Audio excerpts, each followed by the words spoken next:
Ladies and gentlemen, it's game day today. We're tailgating. We're doing something different, starting at left saute. We have my beautiful daughter, Gabby. And right breading, we have my other beautiful daughter, Maria. We're making macaroni and cheese with a buffalo twist. We're going to be doing buffalo chicken fingers tossed in hot sauce, some crumbly blue cheese, some shaved carrots, and we're going to crunchify it with little Cheez-Its on the end. So let's get started making our chicken fingers. We're going to not use those frozen, out of the freezer packaged things. We're going to be using fresh boneless breast, and Maria's going to actually be making the breading station.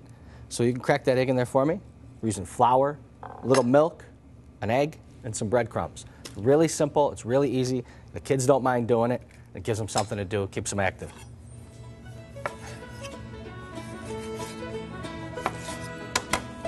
So all we're doing is just cutting our boneless breast thin, and we're going to put it in the flour, and Maria's going to start breading them.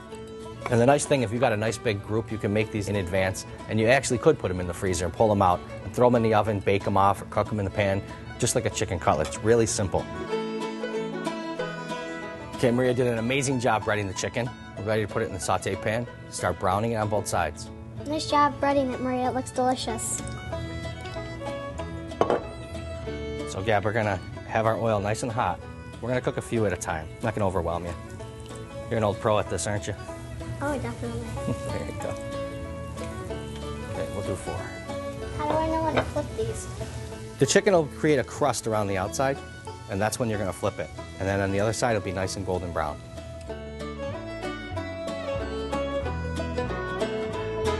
Gabby did an amazing job browning the chicken. It only took a few seconds. We're going to take it out of our oil. We're going to put it in the bowl. We're going to marinate it in a little bit of hot sauce. And we can set that to the side. All right, girls, let's get started on our macaroni and cheese. You know, this isn't the traditional box macaroni and cheese that you guys, make me buy once in a while. We're going to start with a nice warm pan, and we're going to start old school. This is called a roux. You know what a roux is? A roux is a thickening agent. You know how to make it? It's only flour and butter. So you just a little bit of butter, a little bit of flour, let it melt, whip it together. And we're going to add heavy cream. You want to use the heavy cream. You want the fat. It'll grab the cheese. It'll be nice and creamy. So girls, we're going to let that boil. And while it's boiling, we're going to grate our cheese.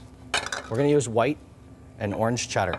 You want to use the blocks of cheese, and you want to grate it yourself when you're making mac and cheese. It actually will melt so evenly and quicker and becomes nice and creamy. And that's what you want when you're doing macaroni and cheese, am I right? Mm-hmm. Okay, so earlier we cooked a little bit of macaroni, and today we're going to use a spiral pasta. There's really no rules to macaroni and cheese. You want to kind of make it, make it your own. Could I try? Absolutely. Show them how easy it is. So it's pretty easy, huh? Yeah. Watch your fingers. So you want to supervise the kids, especially when you're using sharp kitchen equipment. The grater, if they nick their fingers, it doesn't feel really nice, so just keep an eye on them.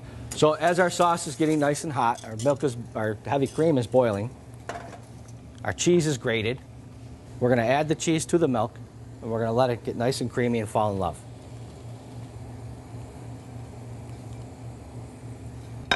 And I always got to do something different. Macaroni and cheese, we're going to add some crumbly blue cheese, and it's going to give it a real sharpness, and it's going to complement the hot sauce, just like the old traditional buffalo chicken wings.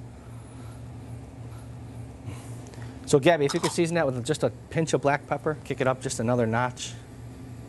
It's looking great, isn't it? So you can see how nice and creamy that is? What do you say we transfer our pasta into our sauce? I think it's a great idea. Thanks. This is definitely a team effort, huh, guys? Yeah. There we go. How's that? Take that off. Give this a stir. Macaroni isn't the lightest. The longer you leave it on the flame, the more it's going to thicken.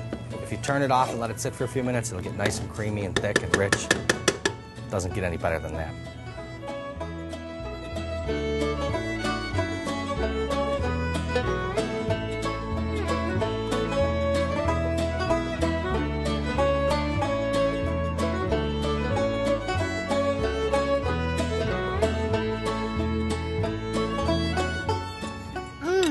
This dish is a touchdown! No, it's a game winner.